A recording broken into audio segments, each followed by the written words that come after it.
Hi everyone. Today we are going to see about liquidation of companies. Liquidation or winding up is a process by which a company is dissolved. In this process, the assets are realized and applied in payment of debts, and when all the debts are paid off, the remaining amount is paid back to the members in proportion to the contribution made by them to the capital of the company.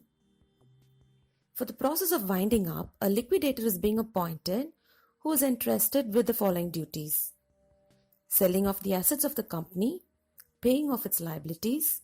If there is any deficiency to pay to the creditors, the shareholders are called upon to pay the unpaid amount on their shares. If there is any surplus after clearing of all the liabilities, this may be distributed to the contributories according to their rights under the articles. After going through the above processes, the Registrar of Companies removes the name of the company from the Register of Companies. Liquidation can take place under both the cases: when the company is insolvent and when the company is not insolvent. A company may be wound up in any of the following ways. Number 1, by the court. This is called as a compulsory winding up. Second, voluntary winding up. This may be done by the members or the creditors. And the third mode is winding up subject to supervision by court.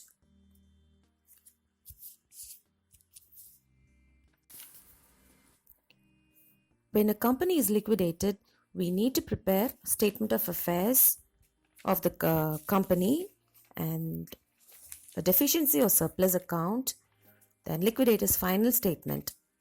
So before going into the problem, let's have a look at the format of a statement of affairs. Here we have list A to G. So this contains details of assets and liabilities. Here list A, it gives us a complete list of assets which are not specifically pledged, like we have the balance at bank, cash in hand, marketable securities, bills receivable, trade debtors, loans and advances, unpaid calls, stock in trade, work in progress, freehold property, leasehold property, plant and machinery, and other properties. And list B gives a list of assets which are specifically pledged. Then in list C, it is a list of preferential creditors and the amounts due to them. List D contains the list of debenture holders who have a floating charge. In list E, we have the names of unsecured creditors and the amounts due to them. List F gives the names and holding of preference shareholders. List G, it is a list of equity shareholders together with the amount of the shares held. Finally, list H is a statement which shows how the surplus or deficiency in the statement of affairs came as a result of the profits and losses of the company.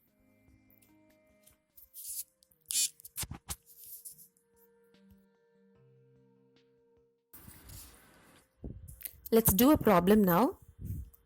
We have a question here. The information is given from the books of D Company and we are asked to prepare statement of affairs. In this question, they have given us assets and liabilities.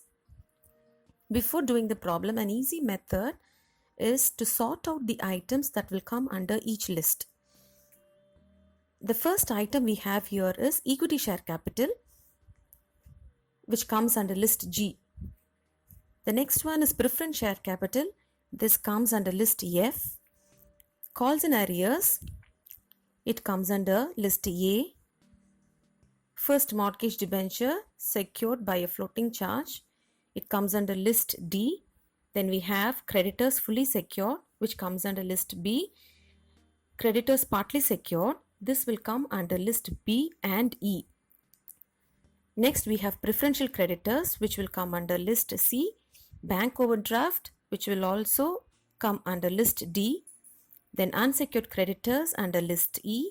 Estimated liability on bills discounted, list E again. Then cash in hand, list A. Book debts, it will come under list A. Then stock in trade, also A. Then freehold land and buildings, plant and machinery, fixtures and fittings. All these will come under list A.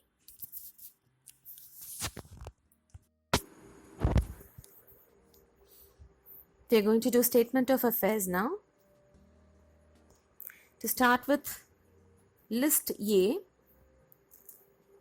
assets which are not specifically pledged. First one is cash in hand, 8,100. Trade debtors, 1,62,000. This is the total of good debts and doubtful debts. Good debts we have 1,50,000, and doubtful debts, the estimated realizable value is 40% of 30,000. So the total is 1,60,000. Calls in arrears, 8,000. Stock in trade, 2,38,700. Freehold land and buildings, 7,82,000. Plant and machinery, 2,12,000. Fixtures and fittings, 30,000.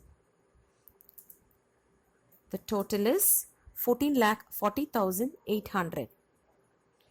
Next, we prepare list B. These are assets specifically pledged. Here we have 4 columns. The first column is realizable value, estimated realizable value. The second column is the amount which is due to the secured creditors. Third one deficiency, and fourth one is surplus. In the question we saw 2 items under list B, shares in X Limited and shares in Y Limited. The first one, shares in X Limited, the estimated realizable value is 1,60,000, and the amount which is due to the secured creditors is rupees 1,40,000.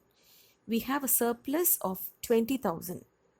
Next one, shares in Y Limited, the estimated realizable value is 80,000, and amount due to creditors is 1,60,000.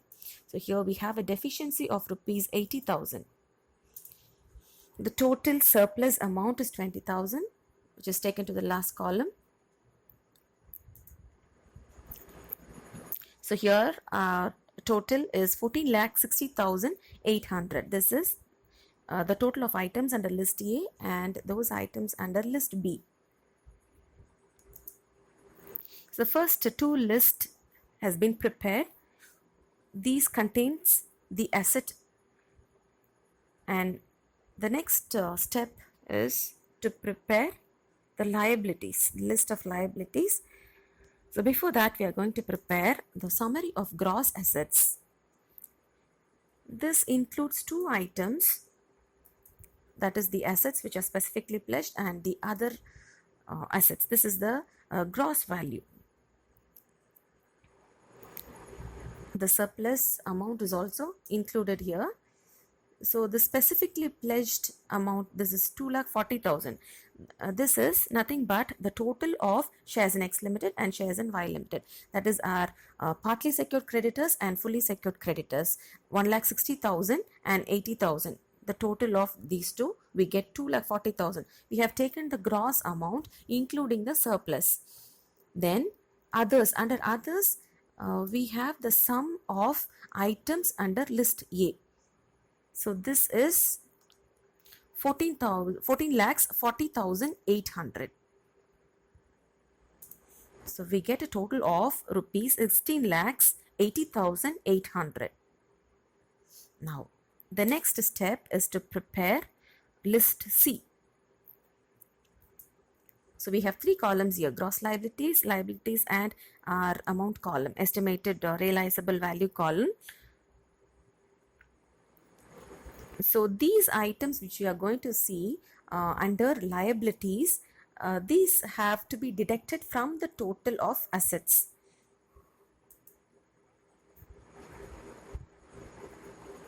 So first we are going to enter the amount of secured creditors as per list B, that is rupees 2,20,000. This comes only on the left hand column, 2,20,000. So this is the amount after deducting the surplus.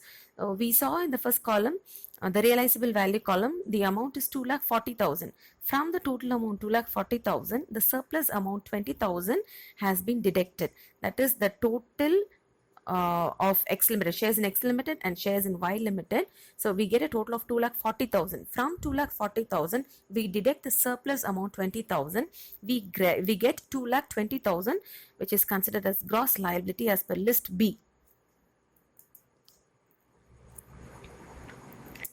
Next, we are going to prepare list C, that is our preferential creditors. Preferential creditors as per list C is 30,000. So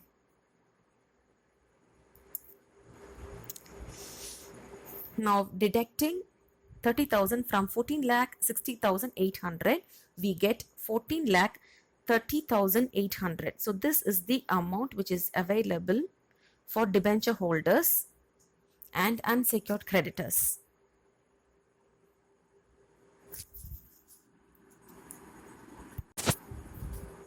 Next, we are going to prepare list D.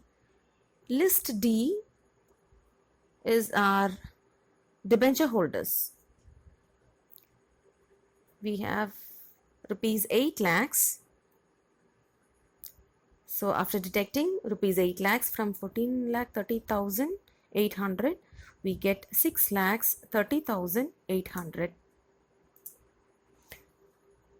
Under list D, we have one more item, that is bank overdraft, rupees 80,000.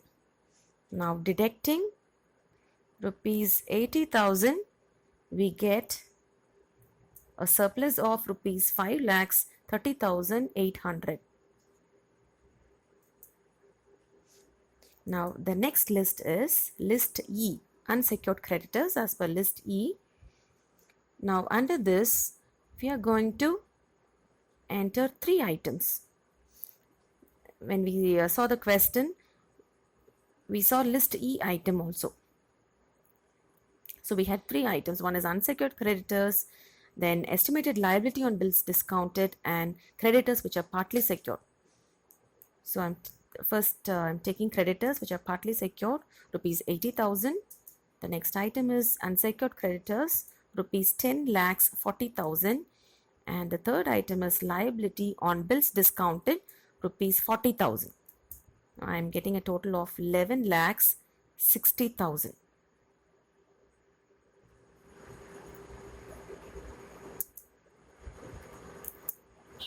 The total of gross liabilities, my first column, is 22 lakhs 99,000. Now after deducting 11 lakhs 60,000 from 5 lakhs 50,800, I have a deficiency of rupees 6 lakhs 9,200. Now the next list is list F. List F contains preference shares.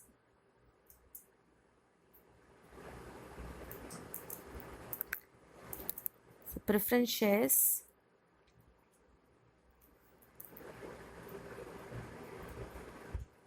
we have 12,000 10% preference shares of rupees 100 each, fully paid. This is as per list F. Amount is 12 lakhs. Then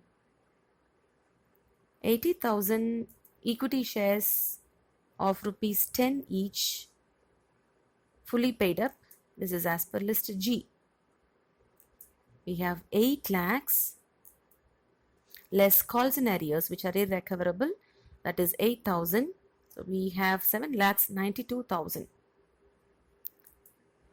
Deducting the above amount, we get a deficiency of rupees 26 lakhs 1,200.